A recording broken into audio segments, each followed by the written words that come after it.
this next story, it's a little niche, but just bear with me here. So you guys remember that WeWork CEO Adam Newman played weirdly by the even weirder, potentially, Jared Leto? I actually think about him every day.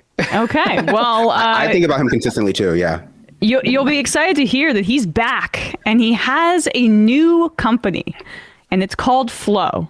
Now, he's going to say a lot of corporate gobbledygook, and afterwards I will attempt to decipher it for you and give you some of the facts of what this new company is supposed to be, because it's been shrouded in some secrecy, but it's, spoiler alert, another scam. I gotta say, just from hearing the name, my guess is that if it's not like, I don't know, a woman's hygiene product, it's not going to be a good name, whatever it is. I regret to inform you that it is not a woman's hygiene product. That would be much better.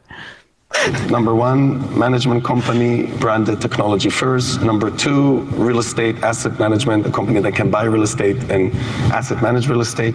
Number three, financial services. And the fourth pillar is this mechanism that's going to take some of the value and share it with the value creators. And those users are going to start using our financial services. Now, the reason they're going to use the financial services, that payments company that's charging your rent already has a real relationship with the user. And then if we are able to take this value creating mechanism and share with the residents a portion of the value, it's going to make them feel ownership. If you're in your apartment building and you're a renter and your toilet gets clogged, you call the super. If you're in your own apartment and you bought it and you own it and your toilet gets clogged, you take the plunger. And it's the difference when feeling like you own something to just feeling like you're renting, from being transactional to actually being part of a community. Excellent. So here, let me break this down for you. This new company that he has, Fast Company wrote about it, and it's a new real estate startup, a residential real estate startup. Because WeWork was very, it was essentially he bought office space and rented it and then acted like it was a community. He's taking that model for people's homes. So he's apparently secured an investment of $350 million from a guy named Mark... Andreessen. What is it? Was it Andreessen? I think it's Andreessen Horowitz. Yeah, A16Z. And it's apparently this largest single ever check that he's given to one company. It is, he's saying it's going to disrupt real estate. Disruption, I always love that kind of terms. And essentially, he's buying rental units, and they're going to be community-driven apartments. And he's comparing it to an experience where he lived on an Israeli kibbutz. Now, what I glean from this is that it's a corporate housing cooperative model, except the corporation owns the majority share. And then there's going to be people living in the apartments renting it, but it's like more of a cooperative model. And then he's acting like the home maintenance element, where you have to do the plunger, gives you this feeling of home ownership and community, as opposed to actually home ownership. And then he also is trying to branch out and say he wants those tenants to bank with him because of the ease of it.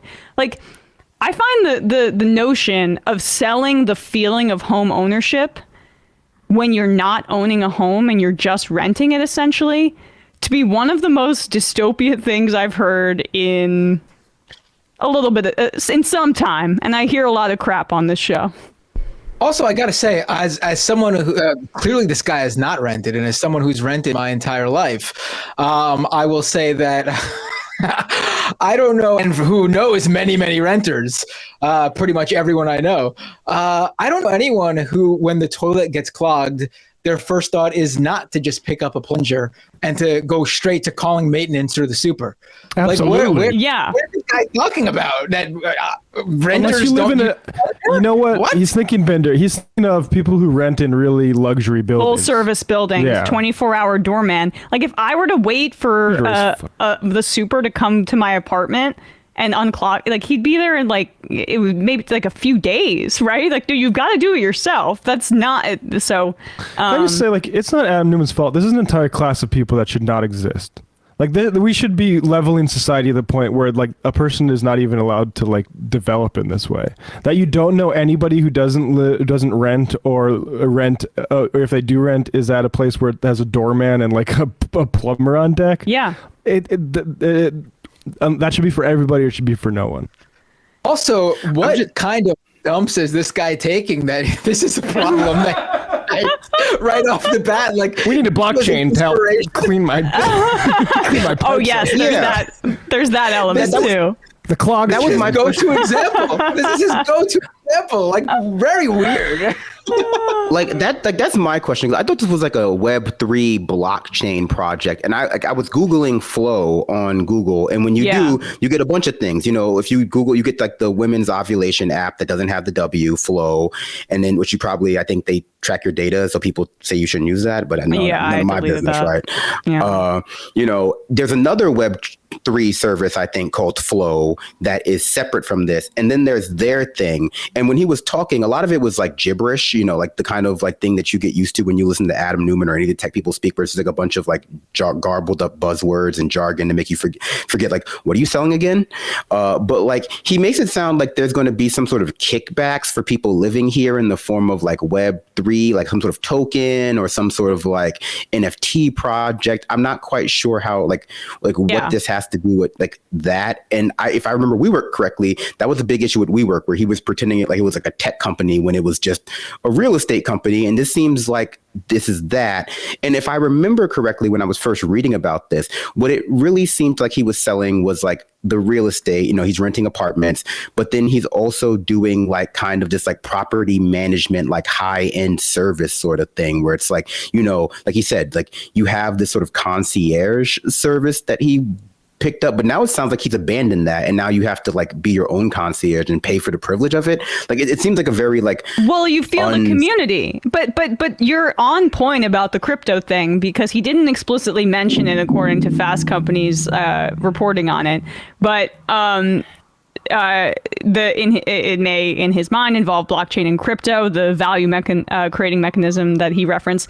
Neither word was uttered during A16Z's event, but in recent months, Newman has dived into this space, and last year Bloomberg reported Flow's financial services arm would in fact include a digital crypto wallet. So we're all just it's swimming in that the clogged toilet waters here with these garbage people in the clog chain. Yeah, in the clog the blocked chain, if you will. I'm reading Mark Andreessen's blog post from August when he announced he was investing in Flow, and his explanation of what he seems to believe renting an apartment is amazing. You rent an apartment, but it's a soulless experience. Do you even meet your neighbors, much less have any friends in your complex? Does it feel like home or just a place to sleep? Are you proud to bring friends and family to visit, or hesitant? There's a lot going on here. I mean, yeah. What is this project he's investing in? Had anything to do with any of that, period. Maybe you don't have any friends in your complex because it doesn't feel like a home to you, because it's just a place to sleep because you have 20 different properties. But most people, I would say, do know their neighbors, at least at the most basic level of, hey, how you doing, when you see them in the hallway. Yeah. Also, he tried this already with We Live. It was in the docuseries too. Like, and you know, like they did this already. So I can only imagine that the ultimate purpose of this is like, you know, real estate scam. But also because if you track everything people do in their own homes, a la like Amazon, Alexa, you know, if you make them like, you not only have them pay their bills to you, but you create this entire payment app that they can shop through, you just have a lot more data about people you can sell. You know, you just have a lot more data you can collect from people and sell to other people, and like beam directly into their homes via your little like app, your residential app stuff. Like, you know, it just seems like a and you're collection. Cutting costs by and no one has to do maintenance on these apartments because everyone's doing it for the community. Yeah, I bet there are going to be like smart apartments where like everything you do in them is like connected to like the internet or the Internet of Things. And so, it's tracking when you sleep, tracking how long you shower, tracking, probably meaningless metrics in the ultimate scheme of things, but something that someone would pay for probably. Yeah. Beachfront property at Flow Island brought to you by Meta in VR. Right. But it'll feel like the air's on your face, but you're really just getting your facial recognition mapped for Adam Newman.